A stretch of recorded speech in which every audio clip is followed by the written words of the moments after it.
I'm just kidding. I opened it like 3 days ago.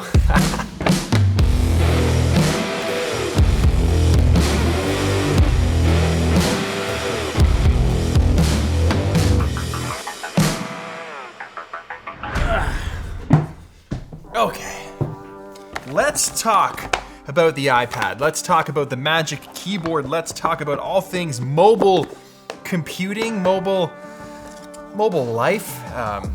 Put this away. Come on, that knife roll, that's not easy to do. Practice. Today we're talking about the iPad Pro 2020 and the new Magic Keyboard case. I'm not even gonna make you wait for it. Look at this. This opens up into like a full iMac. Do you remember the Sunflower iMac? I had that iMac. That was my first Mac. This is like that, but 2020 and an iPad. And then it just comes straight off. Magnets. Adjustable screen, and then just closed. And you're on your way. Just love it. Steve would be psyched. So I've been a big believer in the iPad since the beginning. I had the first gen. I actually got fired from my job because I lied about going to wait in line for the release of the second gen at the Apple store. They called me while I was in line. No, I'm not in line, no. And right then the doors opened up and everyone came out cheering like Apple does and busted. But I've been a big fan of the iPad forever, since it came out. I've always struggled to kind of marry it with my other devices though. Got a laptop, got a phone, got an iMac, got like, how many Macs do you really need? How many things do I need? It's awesome, but it never really fit in for me until Lightroom became more prominent. The pencil was introduced. The screen size was increased, as was the resolution and the color and the thin profile, and then suddenly I started looking at it a little bit differently. I thought, could this do most of the stuff that I need done when I'm not in studio? If I'm flying somewhere, if I'm having a meeting downtown, can I just bring this? Can this just be the only thing I can bring and I can get all the stuff that I need to get done? I can have video calls on this. I can write notes on this. I can write scripts and video ideas on this. Don't know why I'm passing it from hand to hand. I can take photos on this. I can take videos. I can draw. I can edit photos with the pencil. And it offers an experience like I've never had as a photographer editing. Now, I used to edit a lot back in, I would say like 2008, 2009 with a Wacom tablet. One of those, I've never really understood how to pronounce that, so I kind of just stay away from it. There's the disconnect. So then being able to take that Apple Pencil with like zero latency and actually edit my photos onto an iPad, onto the screen that I'm holding, it offered a whole new way of experiencing the art that is photography for me. But then this came around. This thing shows up on the scene and again shatters everything you know about the iPad experience. Every time a new device comes out that marries with the iPad beautifully, like the pencil, now this Magic Keyboard, it changes the way you interface with the device. That's the case for this. It offers an entirely new experience. And it is not the same by any means, by any comparison to the keyboard case they already have. This feels like this is an actual keyboard. It clicks, it responds, it feels like you're on a laptop. There's a trackpad, it's backlit. You can use it on your lap in bed at night. I did and I will continue to do so. There's no better feeling than getting a piece of technology that you were legitimately both impressed with and instantly know that it's going to make your life easier, and then it just works. It works and there's no learning curve. You just dive in. And I know this just sounds like I'm singing the praises, and Pete, I mean, come on, man. There are a few things with this that I would love to see maybe in like a second gen, but as far as like taking a first stab at it, this is incredible. So let's take a look at how it works. So coming out of the box, it's just your typical keyboard case that we've all seen. It's got your cutout for the camera. Now you've got the introduction of this little spine section here, which is what I believe is probably where all the power and electronics are that speak to the keyboard, light it up, use the trackpad, that sort of thing. But it's small, like it's thin. We're talking barely even like half the width of my pinky finger, so it doesn't get in the way. Looking at the photos online when I first saw it, I thought, that might add a lot of unneeded bulk to that case. That'll make it a little bit of a bummer, maybe might make it heavier.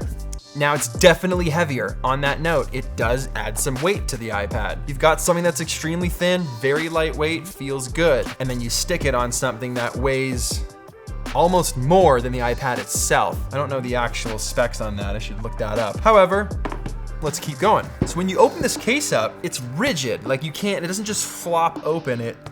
You'll notice it kind of like, it has some resistance to it. and then it pops to like an open state. Now from here, it won't fall closed from any position that you hold it. And it's still really thin. Like that is, we're talking like that's the keyboard. Like it's miraculously thin. So from here, this hinge right here is now what's going to bend to give you that iPad floating. So it's basically like a pivot, like you'd have on an iMac or the new XDR display. It pivots the iPad from vertical to this resting state, which is really, really nice. So now it's adjustable. The field of view is adjustable based on where you are, your environment, window glare, airplane, cafe, someone looking over your shoulder that you feel weird about. It's got those capabilities and it's not flimsy. All right, from this point, you just place the iPad on. You place it on keyboard. It's like iMac, mini iMac setup, desktop. Also, a little side note, I feel like when this iPad is at its vertical state, this actually acts as a better stand for just, you know, having on the counter, watching Netflix, having YouTube on, news, anything like that. Talking editing photos in Lightroom, now you can actually use the built-in trackpad like a laptop to edit your photos in Lightroom. You can Command Tab through all the apps that you have open. You can Command H to hide the tabs. You can Command Q to quit the tabs, just like you're using Mac OS. So the two for me, you got Mac OS and you got iPad OS. The two for me are starting to do more of this, which is what I love. Being able to plug in an external drive. Something as small as this now, like a 2 terabyte drive, plugging in USB-C and having access through the Files app, that's incredible. That means if I don't plan to do extensive video editing while I'm away, while I'm traveling, while I'm at a coffee shop, having a meeting, whatever, I don't need my laptop. I can just use this. The margin of things that you can't do with an iPad versus a laptop is getting dangerously thin. And when I say dangerously thin, I just mean like it's getting close, it's not a bad thing. I, for one, would love to get to the point where I just don't even need a laptop anymore whatsoever because this does everything that I need for me. Now, this is no doubt, it's an expensive product. You're spending a lot of money already on a nice iPad. You got a case on it, you're good. You got a keyboard case maybe even, but then do you need to actually spend the extra money for this? But I sincerely believe that it makes the experience better.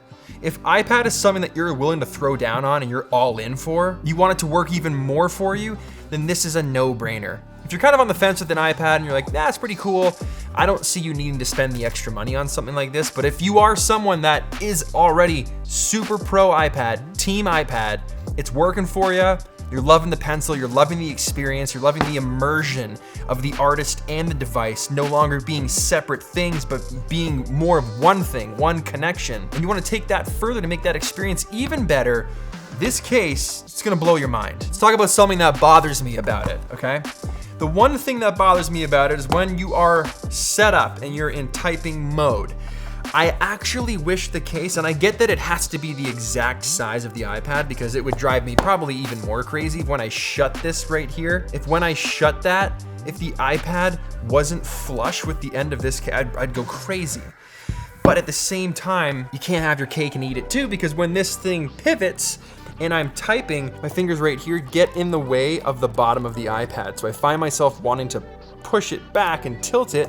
And that works great and that solves the problem entirely unless you are in a position where you had it tilted this way because of glare or wherever you're sitting or space restrictions, etc.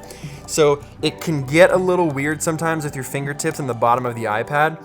I would just say like tilt that and find a new angle where the glare isn't bothering you because it's a small little trade-off, but I'm a huge fan of this. I think it works well. I think it makes sense. And if you're someone that already loves the iPad, I think you're gonna love this case. All right, the tribe has spoken. That show's still going, right? It's like 100 seasons. Ow. Jeff Probst. Love that guy.